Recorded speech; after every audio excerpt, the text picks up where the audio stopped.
بنابراین جوهر، غیرت، ناموس مهمتره گاه از او علم های اکادمیکی کتابی ها.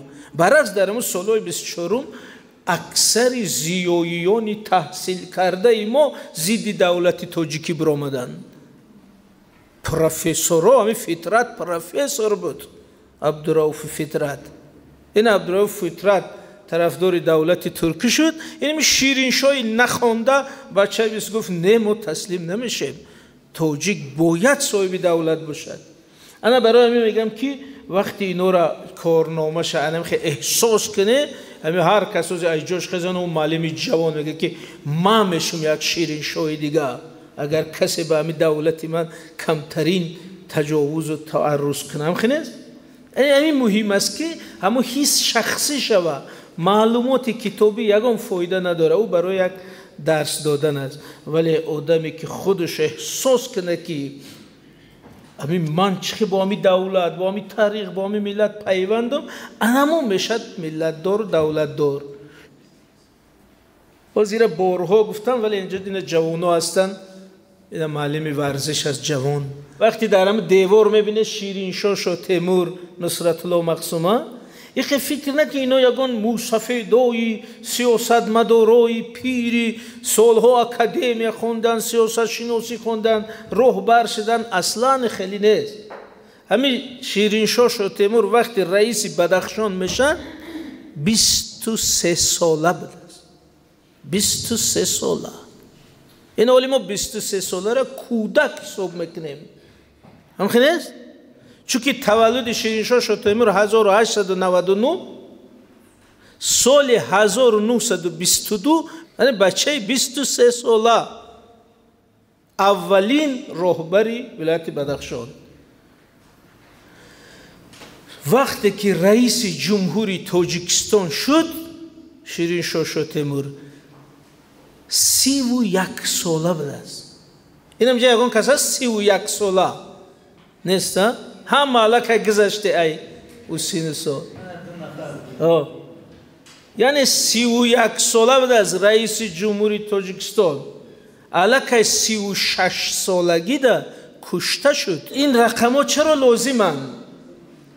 این رقم ها انمو واقعیت در ما نشان میدن که هر این بچه معلم تربیت جسمانی میگه یه در 33 سالگی دولت ساخته است، من میتونم برای کشور یک کاری کردم.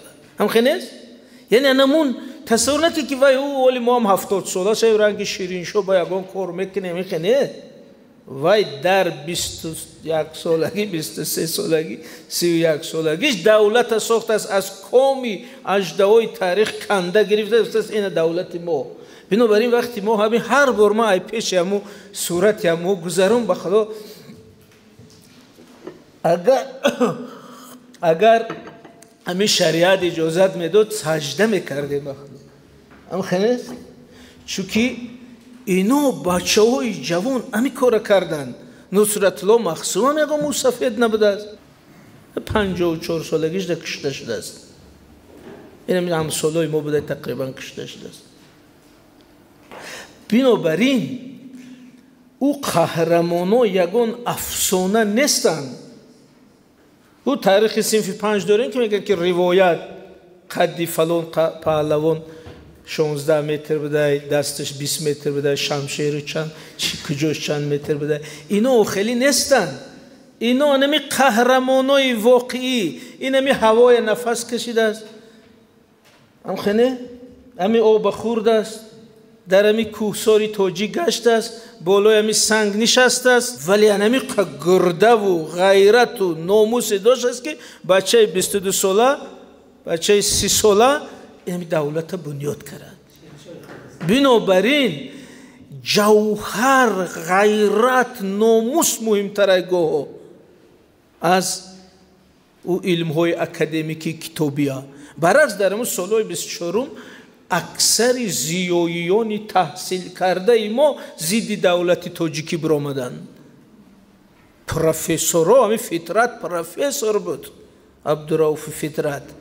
این عبدالرؤوف فطرت طرفدار دولت ترکی شد. این شیرین شای نخوانده بچه بیست گفت نه ما تسلیم نمیشیم، توجیک باید صاحب دولت باشد.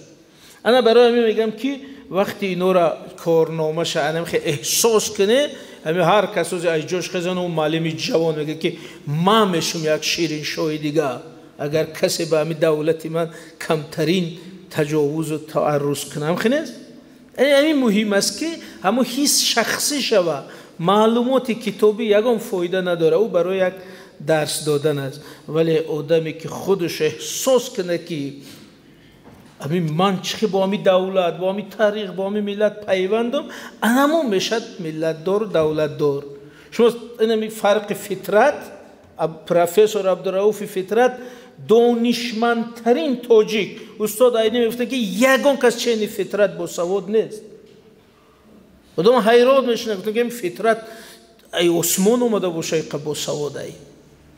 لیکن وقتی دولت تشکیل کنی فطرت گفت که بهتر از دولتی ترکی باشد. ولی همی شیرین شاه نه اکادمیک، نه پروفسور، نه کتابای خیلی خونده، ولی جوهرش که بود گفت که من قبول نمیکنم.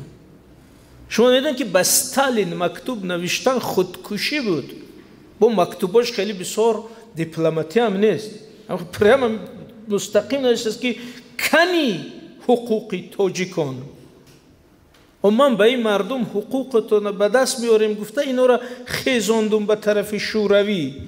از من چقدر در روی نگاه میکنم که بگم که شما خیلی دولت دار نمیشه، دولت دیگر رو میگیرن. کتابی استاد قربان علمشاه هست با نام شیرین شاه شاه تیمور. همین کتاب شیرین شاه شاه تیمور ده مکتوب های شیرین شاه شاه تیمور با ستالین هست. با ستالین سال 25 26 27 نوشته که رفیق ستالین وقتی چرا تاجیکا دولت ندادید؟ 5 مکتوب می نویسد با ستالین میگه آخه کنی دولتی تاجیکا. بعد میگه که این بچه ای حد گذرون کشته شود. یعنی در مسئله دولت ملی هر دوش کشته شدن، در حالی که اینا جوان بودن بسیار. بنابراین همیشه همیشه دانید که رول غیرت از رول علم بعضا مهمتر است.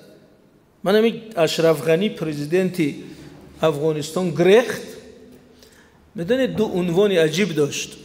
غیر از این که دکتر غنی، پروفسور غنی چیزا با میفتن که گاندی افغانستان، گاندی است که مهاتما گاندی، با میفتن که دومین مغز متفکر جهان.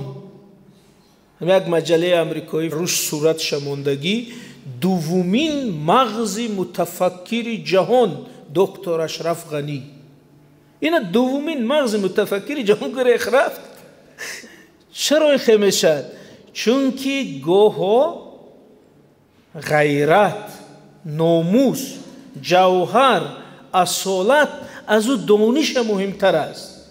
انا شیرین شاه شاه تیمور بزرگیش در امی بود که انمو غیرت و قدرت و بازو نمیدونم گرده کلانش گیم این دولت است. برای همین این دولت روی گرده ها و بازوهای غیرت که ایستادگی. این بسیار گپی مهم است.